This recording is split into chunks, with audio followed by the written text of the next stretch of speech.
Hello, everybody. Good evening, good morning, good afternoon, depending of where you are in the world watching this. Maybe you're watching this as a replay. I don't know. Anyway, today the video is about frequently asked questions about hypnosis and hypnotherapy. So the plan is basically explain a fair few things, common misconception and myth about what hypnosis is, what it involves, so you're more aware of what to expect in a session, or simply using self-hypnosis or going to a hypnosis show, for example, because it all kind of relates anyway. So let's have a look at the main questions that we have. Let's start with the big one. What is hypnosis? Well, there's many definitions, there's many different school of thoughts about what hypnosis is. Some complex, some very simplified. As far as I'm concerned, it is actually quite simple. There's no magic, there's no special powers or woo involved. Hypnosis is simply a state of focusing attention in which you can think clearly and you can really use your imagination. Imagination is really, really active. It's something natural which you do absolutely every day. For example, being absorbed in a good book is hypnosis. You read your book, time flies by, you hallucinate people, landscape, stories, makes you laugh, makes you cry, makes you sad, depending on the book. But really, what you're doing is looking at ink on paper. So what's going on there? You're simply using your imagination. Another obvious one is watching TV or watching a film at a cinema. You suspend your sense of disbelief for a while. You know the actors, you might even know the names. You know it's pixels on the screen, but you still feel emotions. You will, again, you'll laugh, you'll cry, you'll jump, you'll be scared, depending on what you're watching. You really react as if the story is happening for real, even if it involves someone flying around wearing a cape or being dressed as a bat, really. You still go with it. And in sport, you may even have heard or experienced being in the zone, which is when everything just flows naturally, everything is fluid. You even may feel like you're going in slow mo sometimes. Everything is just slowing down. You can really think clearly. It's a type of trance. It's also a type of hypnosis. The difference is that in therapy, we use that skill, that particular state, a state of mind, to allow you to achieve the changes that you want, whether it's letting go of bad habits, stress, negativity, focusing on building new habits, or maybe just relax, really. So that's pretty much what hypnosis is. I want to keep it nice, simple, and brief. I don't want you to bore you to death with that. Not today. Next question, let's have a look. Will I be asleep? No, I hope not anyway, because if you're doing hypnosis with me and you're there in the chair and you're asleep, what the hell will I be talking to you? Okay, the whole myth of listening to tapes during your sleep to a second language doesn't work. Now, hypnosis is not sleep. And that's despite the fact that hypnos in Greek means sleep, and we often use the command sleep in sessions. It doesn't help, but it's not sleep. You'll be aware of everything that's happening during the session, during the experience. It's actually quite common for new people, people new to hypnotherapy, to think it's not working because they're still aware of everything. They can hear everything. They don't feel different. But that's not true. Some people feel very relaxed. Some people don't feel any different at all. Again, to use example of a film, some people are and relaxed while they watch the film. Some people don't feel different whatsoever, and still they engage in that. But as I deal mainly with people with stress and anxiety disorders, I always aim to make people feel very, very, very relaxed because it's nicer, basically, but it's not a requirement. Just to give you an example, just think of a football fan watching his favorite team playing on TV.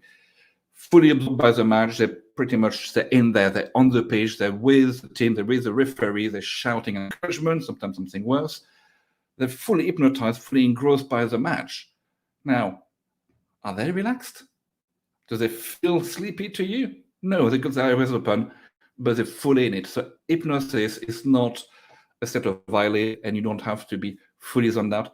It's just that in hypnosis, we'd rather help people just chill out a bit. It's just nicer. So you won't be feeling sleepy. Next question. Will I forget what happened while I'm hypnotized? No. Well, not quite. Are fully aware of everything that's going on during the session. Some tend to just zone out. It happens as well. It's a bit like when you're driving along, you're just driving automatically. You roughly know where you are, where you're going, but if you have to think about it, you don't remember every single detail of that journey, do you? Because it's not relevant, really. And also, to be fair, if you have a long conversation with a friend, for example, I challenge you to recall every single detail of that conversation of what you discussed afterward. So have you forgotten everything? No, you remember the gist of it, but you don't remember everything absolutely. It's the same thing with hypnosis. Some part might be a bit fuzzy, but I won't make you do things you don't want to do under hypnosis and then make you forget about it. It doesn't work like that. You can create an amnesia phenomena, like getting people to temporarily forget their names or forget the number 7, for example. But it's more of a party trick, and the effect doesn't last very long anyway, so you'll be fine with that. So, next question. We're flying through them today. Will I lose control? No. I don't have the power to make you do anything against your will.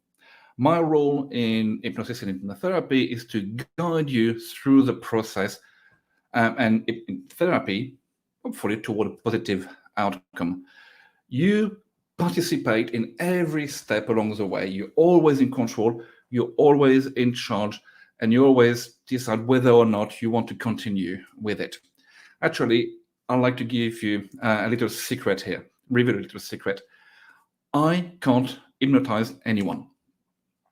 I can't do that any more than I can meditate anyone. It doesn't make sense that way. That's because I'm not the one doing the hypnosis. It's the person next to me, the person coming to hypnosis doing it. It's all self-hypnosis. My role is to guide people. I'm the co-pilot, and I'm help people get there. If you come to my office and you don't want to be hypnotized, simple, you won't be. But if you just trust me and follow my suggestions, follow my guidance, that could be quite good fun. Next question. Yeah. Will I cluck like a chicken? No. Well, unless you really want to. That's fine. I don't judge much. Hypnotists only appear to have this power over people simply because, well, they select extremely suggestible people to come on stage, generally the extrovert people, and they're people who want to go on stage and have the experience and have the fun and say, yeah, sure, let's go and be silly. So they're quite willing to do it anyway. But at no point will clucking like a chicken be beneficial to your therapy. So generally, I'll avoid it unless you think it will be beneficial for you. But only you can tell me that. So, but again, I can't make people do silly things unless they really, really, really want to. Next question. Will I reveal my darkest secret? No. And unless they're beneficial to a therapy, I don't really want to know them, to be fair. Your secrets will remain secret. You can lie through your teeth under hypnosis. I know I've done it myself before. I remember once I was doing some hypnosis training with some colleagues, and there are some questions which I thought were not very relevant to what we were doing and also a bit too personal. So I was just lying through my teeth, creating a Dickensian childhood, and they felt very sorry for me after that because I assumed I could only tell the truth. No, Actually, as I said before, you're always in control. And if I wanted to know someone's secret, it would be way faster and easier for me to just ask them up front. They'll either tell me or they won't, but that's it. It's not a truth serum. That's good for movies, but in reality, it doesn't work like that. Only gullible people can be hypnotized, right? Wrong. There's a big difference between gullibility on one hand and receptiveness and suggestibility on the other hand. Now, as I said a bit earlier on, all hypnosis is really self-hypnosis, and I'm simply guiding you into a relaxed state because it's nicer and asking you to follow my instructions and suggestions so you get to that lovely state of hypnosis. I can't force you to do it, or I can't do it for you. Actually, people who are generally willing to try out new ideas and are open to new experiences really see better results from hypnosis and hypnotherapy because they're more likely to just engage in the process and use their imagination more fully. Will I get stuck in hypnosis? If only. But no, absolutely not.